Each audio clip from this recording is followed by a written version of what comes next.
The young ruler, Mehmed II. On the Ottoman throne sat a 21-year-old ruler, Mehmed II, as history would call him, Mehmed the Conqueror. This young ruler was no ordinary sultan. He had received both military and scientific training from his youth. He spoke 7 languages and possessed advanced knowledge in various fields, from mathematics to geography. And from childhood, he had a goal: to conquer Constantinople. But this goal was not merely a conquest. It was the symbol of a civilizational ideal. Grand preparations. Mehmed the Conqueror took his time in conquering. He knew Istanbul was not a city to be taken by the sword alone. Planning, patience, and technology were essential. Rumeli Hisar, built on the European side of the Bosphorus, was completed in just 4 months, an incredible speed for the time. The goal was simple: to cut off all aid to Byzantium from the Black Sea. Now, Istanbul was slowly being abandoned.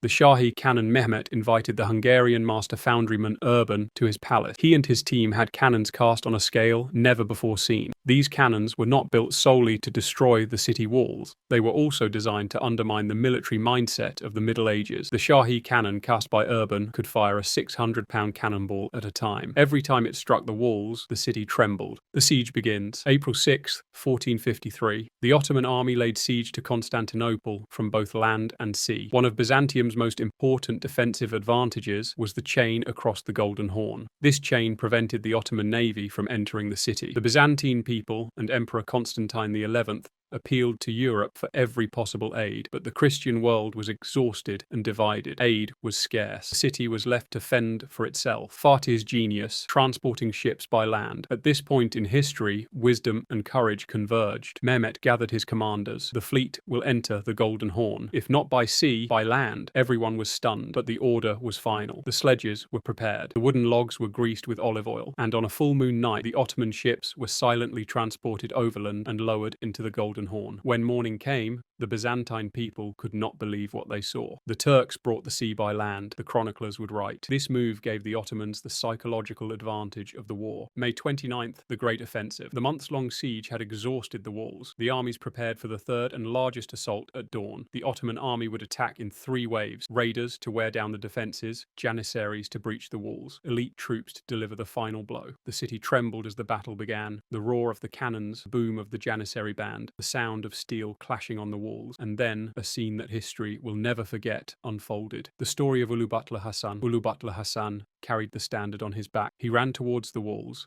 As arrows rained down like rain, he did not stop for a moment. He was wounded, fell, and rose again.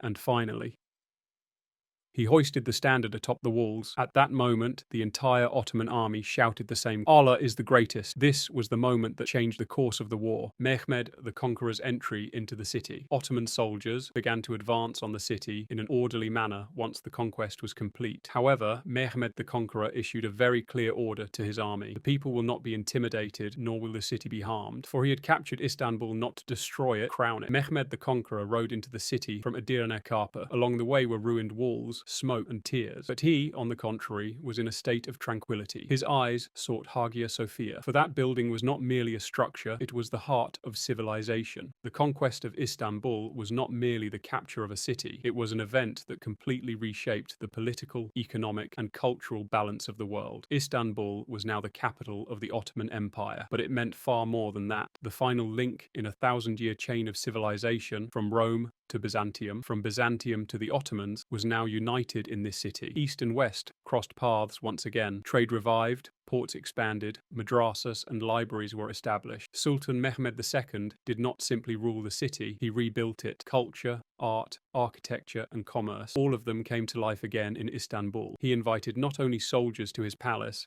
but scholars, mathematicians, artists, engineers, and poets, because he knew that an empire can be conquered by the sword, but it can only be elevated by the mind. In a short time, Istanbul became the center of knowledge in the Islamic world, the gateway of commerce for the East, the cultural breath of Europe, and the heart of world civilization. For this reason, historians say of the conquest of Istanbul, one era closed and a new era began. But the era that opened was not simply a change on the calendar, it was a transformation of humanity's perspective. Sultan Mehmed II was no longer longer just a commander. He became one of history's boldest strategists, one of its most visionary rulers, and a builder of civilization. He did not only conquer Istanbul, he engraved his name into the memory of mankind. And even today, the meaning of May 29th, 1453 is this: when a nation believes, nothing is impossible.